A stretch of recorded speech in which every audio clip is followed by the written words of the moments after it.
Hello,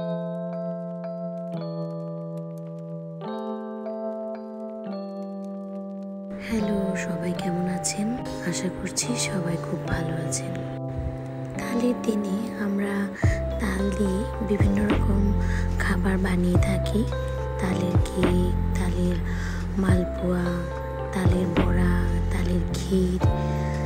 এর মধ্যে তালের বড়াটা হচ্ছে সবথেকে বেশি ফেমাস এবং এটা সব বাড়িতেই কিন্তু বানানো হয় এই দিনে। তো আমিও বানিয়েছিলাম তালের বড়া, আর সেটার ভিডিওই আজকে আপনাদের সাথে শেয়ার করছি।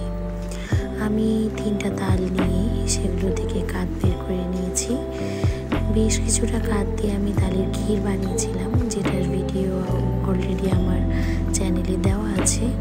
আর 1 কাপ মতো তাল রেখেছিলাম আমি তালের বড়া বানানোর জন্য। তো সেই 1 কাপ তাল আমি প্রথমে আলাদা করে নিয়ে একটি পাত্রে ঢেলে নিলাম। তারপরে সেখানে দিয়ে দিলাম সামান্য একটু লবণ, আর দিয়ে দিয়েছিলাম 1.25 কাপের মতো। তালটা আমি 1 কাপ না 1.5 কাপ নিয়েছিলাম। এবারে নিয়ে নিলাম আমার পরিমাণ মতো চিনি। আপনারা আপনাদের মিষ্টি খাওয়ার পরিমাণ অনুযায়ী এখানে চিনিটা ব্যবহার করবেন। আর একটা কথা, তাল কতটুকু মিষ্টি সেটার উপরেও কিন্তু নির্ভর করে যে আপনি কতটুকু চিনি এখানে দিবেন। তো এরপর আমি এই ব্যাটারটাকে খুব সুন্দর করে ফেটিয়ে নিচ্ছিলাম অল্প অল্প জল দিয়ে। জল আমি খুব একটা বেশি ব্যবহার করিনি। তো এখন আমি 8 থেকে 10 মিনিট সময় নিয়ে এই ব্যাটারটাকে খুব সুন্দর করে ফেটিয়ে নিয়েছি। ঠিক ডালের বড়ি দেওয়ার জন্য যেভাবে আমরা ব্যাটারটা ফেটিয়ে নিই সেভাবে। আপনার ব্যাটারটা ফেটানো হয়েছে কিনা বুঝবার জন্য একটি পাত্রে নর্মাল টেম্পারেচারের জল নিয়ে তাতে এই ব্যাটারটা দিবেন। দেখবেন যে এটা ছড়িয়ে যাচ্ছে না, একভাবে আছে, তাহলে বুঝবেন যে আপনার ব্যাটারটা পিঠা বানানোর জন্য তৈরি।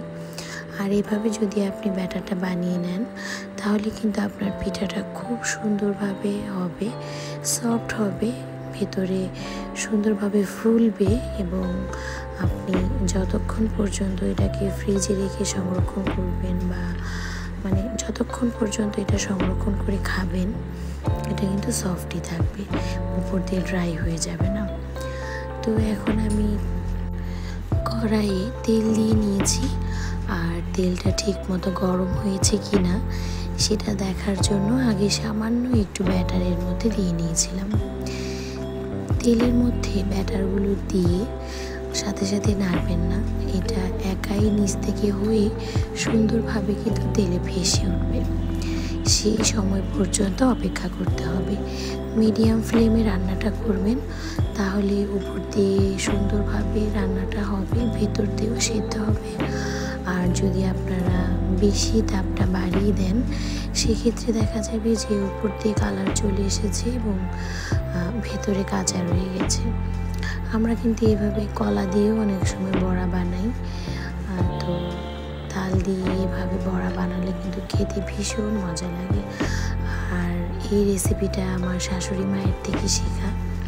ওনারটা আরও অনেক সফট হয়, আরও অনেক মজার হয়। তো এভাবে আমি সবগুলো পিঠা সুন্দরভাবে বানিয়ে নিচ্ছিলাম। আমার এই পিঠাগুলো ভাজতে এক ব্যাচ ভাজতে 3 থেকে 4 মিনিট করে সময় লেগেছে।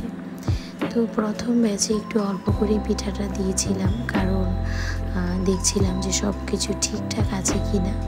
এরপর একটু বেশি বেশি করে দিয়ে খুব ভালোভাবে পিঠাগুলো ভেজে নামিয়ে নিয়েছিলাম। আপনারা এভাবে যদি কেউ ট্রাই করে থাকেন তাহলে আমার সাথে অবশ্যই শেয়ার করবেন। আপনাদের আমার আজকের এই রেসিপিটি কেমন লাগলো আপনারা অবশ্যই কমেন্ট করে জানাবেন। দেখেন এই যে 1 ব্যাচ করে পিঠা নামাচ্ছিলাম আর শেষ হয়ে যাচ্ছিল। সবাই খেয়ে খুব ভালো বলছিল পিঠাগুলো, আমারও খুব ভালো লাগছিল প্রশংসা পেয়ে। তো যাই হোক, আজকে এখানেই শেষ করছি। দেখা হবে নতুন কোনো ভিডিও নিয়ে খুবই শীঘ্রই। আপনারা সবাই ভালো থাকবেন। আর যদি আমার এই ভিডিওটি ভালো লেগে থাকে তাহলে আমার চ্যানেলটিকে অবশ্যই সাবস্ক্রাইব করবেন। ফেসবুকে আমার চ্যানেলটিকে ফলো করে আমাকে সাপোর্ট করবেন।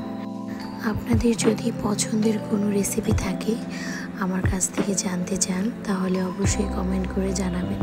আমি চেষ্টা করব আপনাদের পছন্দ অনুযায়ী সেই রান্নাটা করে দেখাতে।